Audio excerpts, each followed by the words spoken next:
Hello guys, welcome back BBK YouTube Media. Nabon chawin avelin kanlim kinaway.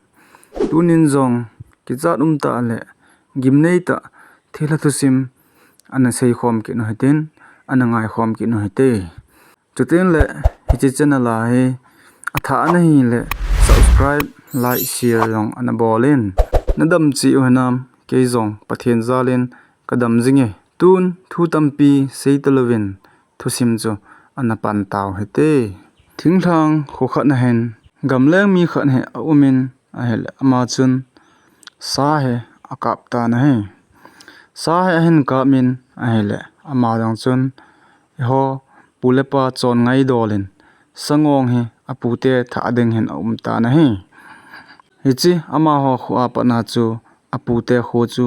mungam lata chutin le lampi sau ta he a hin a hi ai le hichi sakap pa hen atu abe a khomin amanjong hichi asakap chu abol ta win a he hichi asakap chu salin a hin saju tiu khu a hin he ai le amanjong atu be to ti chun abol win jingka akipan hen nitha achan he abol jengon a he aji chu sania o hi lo ji a chu asung bol loi chiten le apo bol loi heti chun atu abe ho ta chun abolun aki ho nawen ane wen a he sa chu salin a hi ji chun amo bol chai po wen a he sun hluma chun abol wen a he le nila lang he a hitan ama hanjong a ki ho na chu ane wen khosunga tha thei thei cho tha wen ti chun zan he hong ta na zan hong hin a he le sangong chu ngap hlenga hen a phe awen heti chun pha hong chi in zan khui hong chi in jingkho hong wa ta na he hichi saka pa chu athawin ai le apute he sangong he gatha ding han ki gong ta na he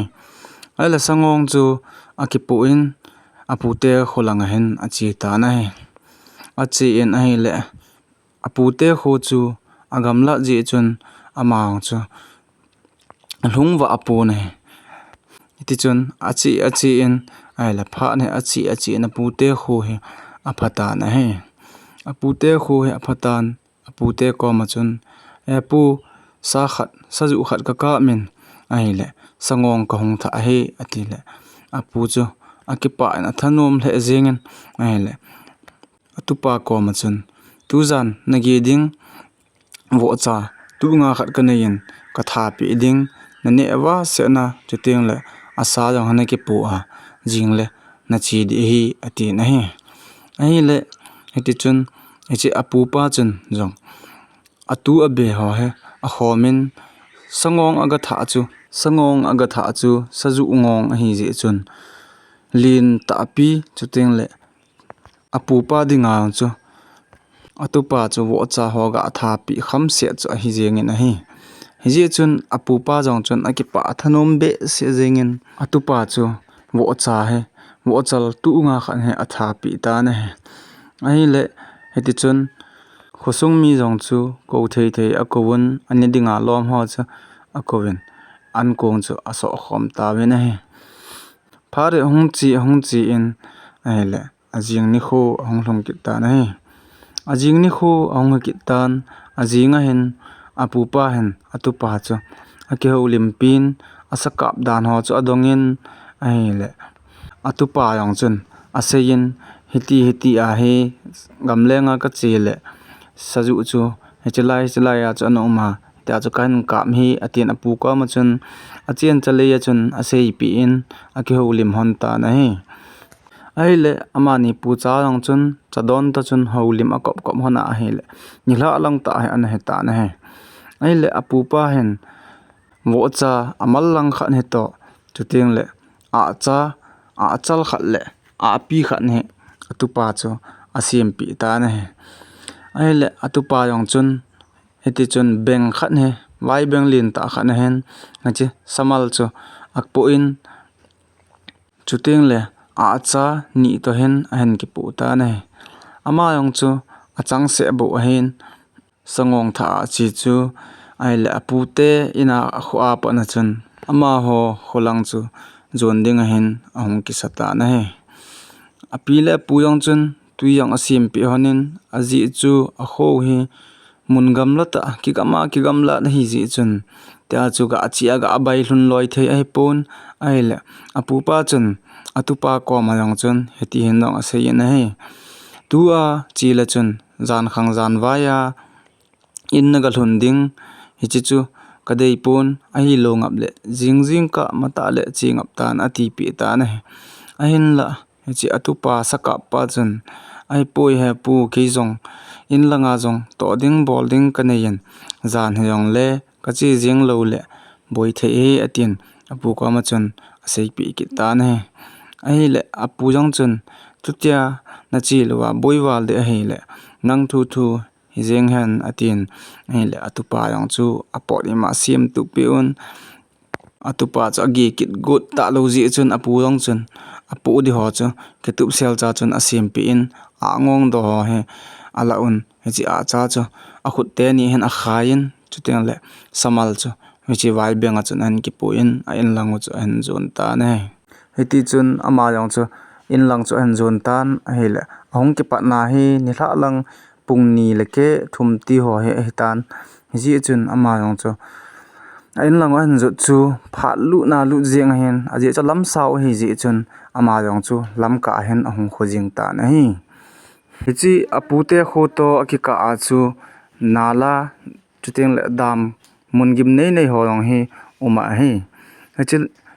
dam chu pha na chun a cha ong peng za jing in he zana hitan sun chu le ima boi lo di hin zana hichi sahing chuteng le a cha ho an khai ji chun thilo hin an suboi pan ta win a cha chu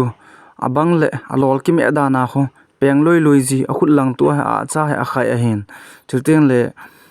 atnung langa asamal pu sahing chu hung ki loi ji akila do go banga ji hin ai la ma yong he a boi le jing ta ne ite chun gimnei ta chun a cha ho chu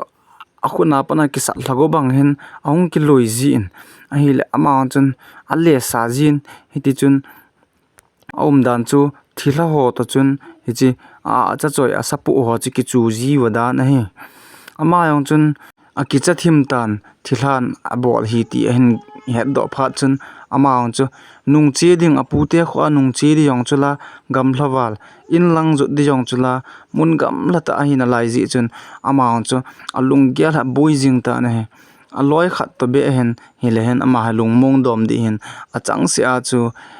hi ji a chu ama yong chu a ki cha la jing ta na hi a cha chu eti chun a peng za jing in hi alol ki me bang khon gim nei ta chun a peng jing in hi la khuna pan chun kis loi la go jin ala mang chun aga le sa ki jin chu teng le anung langa pana hi che abenga asapu yong chu akila do go bang khon ji in khon na chun ama jong chu alu a bom te phajing ta ne aki cha le wang chun ama yang chu upai dang pun in lang an zun jingin ai le a cha kha chu a cha zit langa choi pa chu ahong thita na he aman jong alung hangin ahin la lo na ji he pu ne thilo chun a cha chu la pi te ding atiu hen ai wanga chun ichi choi pa yang chun paten ki lut te ding ina ai cha pu ten api hi ji chun ama no I cha ta chun thilahon aloi hla pi gut jing wang wa chun amang chun atu chen apang kut jing ina he ala nung langa asapu yong he aloi hla go jiwin ma yong chun na sata chun apang kut nen lampi chu azo nen in lang hlun ka langa le jing ta ne ain la munnai hi lo ji chun ain lang chu hi chi aum na pa na chu agam thla le jing na la yin he ai le a cha ho chu aboi pi ka chun lampi hen king do hen amai ta he an je pi ta ve ne ai la ma chun amai chu aki sip jengin ai le ama yong chu lunghang ta chun in lang chu zon ding a chun achi jengin a hi le mun khan hen ahong ki sep hluta na he ahong ki sep hlu in a hi le ama yong chun akyang ta he akita kha en akyang chu aki bai jengin he ai le ama na apo no chu hi chi abe vai benga samal pu ang chu akepat phakinin a kha penen ma jong tom ta chun apukinin a cha chu a khai kinin hong ki ta na he ahong in a hi le ati chun thila hong chun a ball kho che jing ta win ama yang chu a lel le jing ta na asangong tha a chi yong chu ama yang chu alung gela chu kisi jing de dan ai ta na he aji chu he chan ge buina ha san na to yeng chu ama yong he kisi ten jing in ti iti chun ama chu in lang zon chun ahung hung jing in ai la thilo chun abang la sam he bo pe on abang le ahoi lai la hi an je pi ji win ai la ma jong chu lunghang ta chun in lang chu an zonin ahung hung jing ta na hi le alampi achi na chu thingthang lampi a hi ji chun kol panga lampi hi an phata na hi achila en pha na chun thila ho hen he ji a chate ni chu a pi di lo ji chun thila ho nge lung hang wa tan tin he ji mi him pa ong he kol lang hen lam thlang lang hen a son phata ve na hi ai le amang kol chun a ki li jing in a cha te ni to asa yong chu don thei ta lo chun he chun thing khat chu a ki tu manin ai pha na chun amang chu a ki pat do kinin a po no cha holin a cha a thi pa cha mu ta po na he chi pha na chun aman jong a hi tan te ipile in ki thun dama in ki thun po le tin man jong a vai benga wo samal a po chu a ke po kinin a cha a thi pa chu la mu ta pon a hing pa cha hin ki choi kin amang chun a kholang chu an zon ki jing ta na he ai le ama yong he hong hongin a kho to apute kho ki ka chu hop thuma hop khat wal he bo ki wa na he tai ain lang he anai thim tan hinla ain lang mu to tu a ne ki ka a chu dop len ta khan he gim nei ta khan he ki ne na he ama jong ahung hung tan a hi le chelai dop mun gim nei ta sila lampi a ki pal a hen he chelai chan pata na he chelai an pha pa chun he ti chun thila hong chu a kho si che win khut keu hen he chi mi him pa chu a khut a tu in a loin chutin la a cha chu peng za jan hla an a sa yong chu ti chun anung langa a beng pu ang chu a ki loi thlagun ti chun ama sa tu sang a chun ho che chun bol ki ta win ai le ama jong he mun lam gam la ta an zo hi ji chun a lel wal jeng tan a tha jong he a hla sam hla jeng ta na he ti chun aman jong ipi le ka sapu le ka cha khat be ki thun ni atin man jong ti chun a cha tu cha then a beng ta chun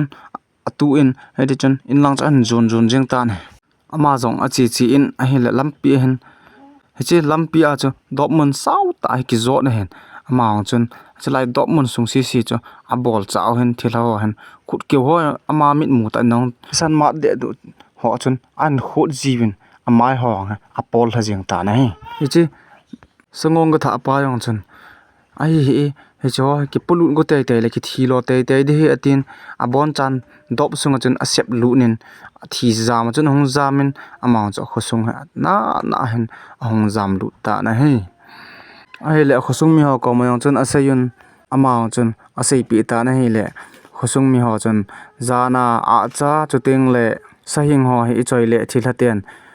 eila pi go jiwin ikichu pi te le etiam to si dang ke to ji atiwin khosung mi ho chun as iti chun thusim mong chong ki chai ta nei chilaya ga mu do thei chu hi le jana hi